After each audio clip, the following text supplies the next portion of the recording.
July 8th, 2025. 111 people are dead and more than 160 are still missing in Texas after Friday's tragic flood. Who's to blame? Texas Governor Greg Abbott repeated back to a reporter. That's the word choice of losers. Every football team makes mistakes, he continued, referring to Texas's popular sport. The losing teams are the ones that try to point out who's to blame. The championship teams are the ones that say, "Don't worry about it, ma'am. We've got this." Abbott's defensive answer reveals the dilemma MAGA Republicans find themselves in after the cuts to the National Oceanic and Atmospheric Administration, or NOAA, and the National Weather Service that came before the Texas disaster. Scott Calvert, John West, Jim Carlton, and Joe Barrett of the Wall Street Journal reported that after a deadly flood in 1987, officials in Kerr County applied for a grant to install a flood warning system, but their application was denied.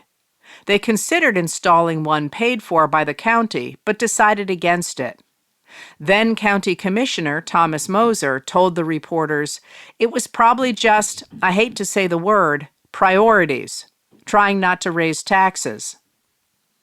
Since 1980, Republican politicians have won voters by promising to cut taxes they claimed funded wasteful programs for women and racial and ethnic minorities.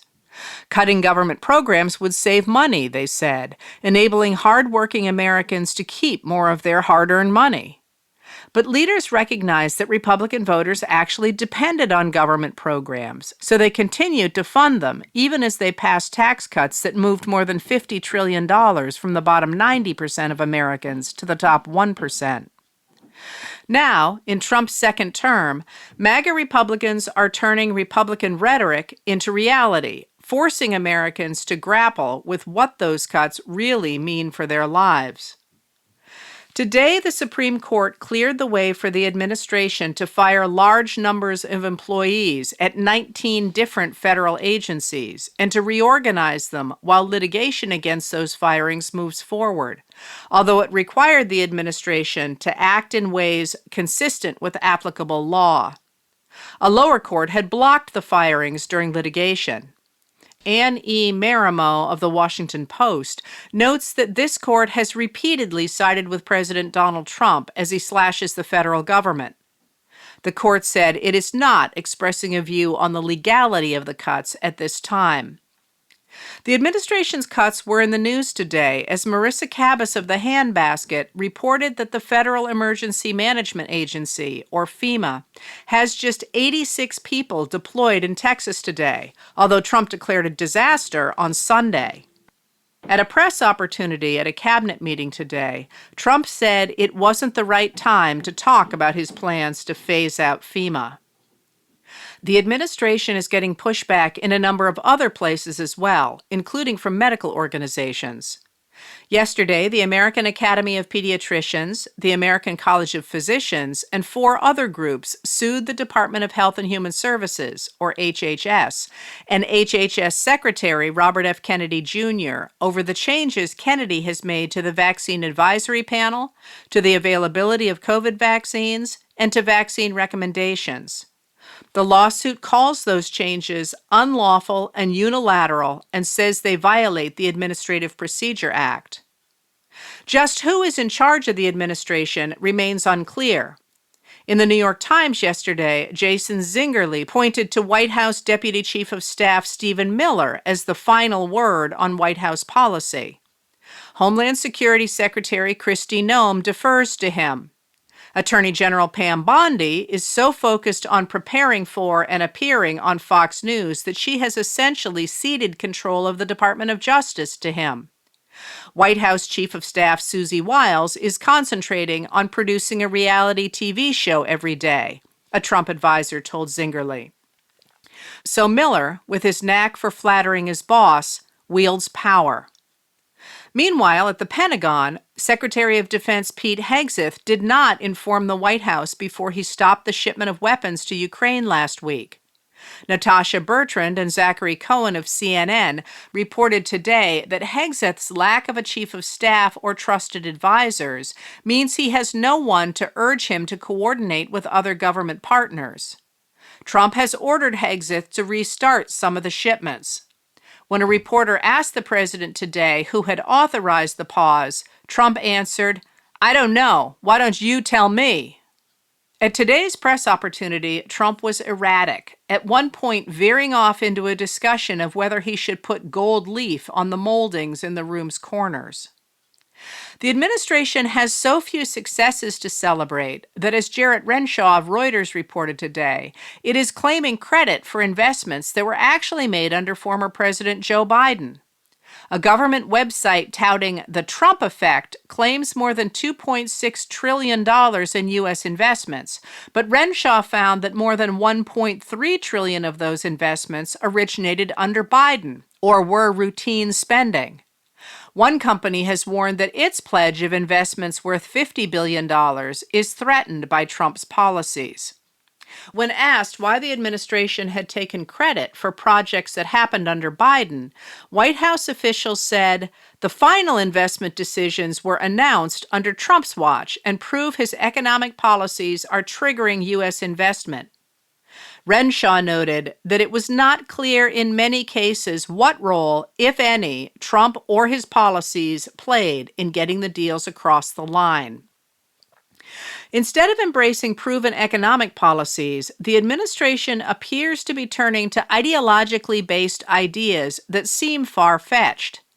Today, Secretary of Agriculture Brooke Rollins rejected the idea that the government would find a way to protect undocumented agricultural workers. "There will be no amnesty," she said. "The mass deportations continue, but in a strategic way, and we will move the workforce towards automation and 100% American participation, which again, with 34 million people, able-bodied adults on Medicaid, we should be able to do that fairly quickly."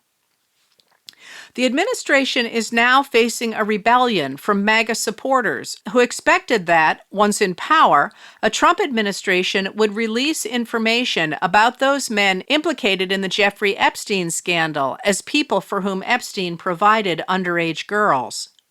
MAGA loyalists maintained the deep state was hiding the list to protect unnamed Democratic politicians, and MAGA leaders fed the conspiracy theory to stoke anger at the Democrats. Once in power, though, Trump officials have failed to produce a list of Epstein's clients.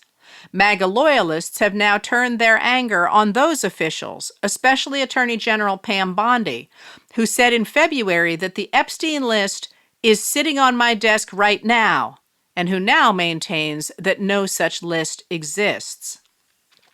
Perhaps to distract their supporters from the issue, the Fox News channel today announced that the FBI is launching criminal investigations of former Central Intelligence Agency Director John Brennan and former FBI Director James Comey over their investigation of ties between the 2016 Trump campaign and Russian operatives. The Fox News channel also announced that the White House has waived executive privilege for former President Biden's White House physician, Kevin O'Connor, who had asked to postpone his testimony before the House Oversight and Reform Committee about former President Biden's mental acuity and use of an auto pen.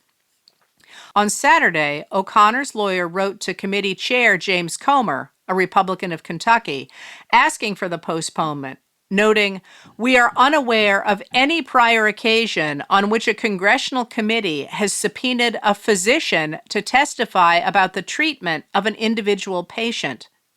And the notion that a congressional committee would do so without any regard whatsoever for the confidentiality of the physician-patient relationship is alarming." As its popularity sinks, the administration appears to be turning to extraordinary measures to enforce its will. Ellen Nakashima, Warren P. Strobel, and Aaron Schaefer of The Washington Post reported today that Director of National Intelligence Tulsi Gabbard has tried to get access to emails and chats of people working in the intelligence community in order to root out those perceived as insufficiently loyal to Trump. Gabbard's press secretary claimed the effort was designed to end the politicization and weaponization of intelligence against Americans. But Representative Jim Himes, a Democrat of Connecticut, the top Democrat on the House Intelligence Committee, told the reporters that Trump's loyalists' zeal to root out politicization often seems to be shorthand for anything less than unconditional support for the president. He noted their effort risks creating an echo chamber within the intelligence community or creating counterintelligence risks. The Internal Revenue Service today changed their long-standing policy to say that churches can now endorse political candidates without losing their tax-exempt status. According to Gary Grumbach and Dara Gregorian of NBC News, the rule prohibiting churches from endorsing candidates is rarely enforced, and Trump, whose strongest supporters are white evangelical Protestants, has called for an end to it. A judge will have to agree to the change. The administration's show of force in Los Angeles yesterday, when immigration officers and about 90 National Guard members descended on MacArthur Park with 17 Humvees and 4 tactical vehicles in what looked like a military operation, appears to have been designed to intimidate immigrants and Trump's opponents. And today, Trump suggested he could take over New York City if voters elect Democratic mayoral candidate Zohran Mamdani. He then suggested the administration could take over Washington, D.C. as well. We could run D.C. We're looking at D.C. We don't want crime in D.C. We want the city to run well, he told reporters. We would run it so good. It would be run so proper, we'd get the best person to run it. We want a capital that's run flawlessly, and it wouldn't be hard for us to do it.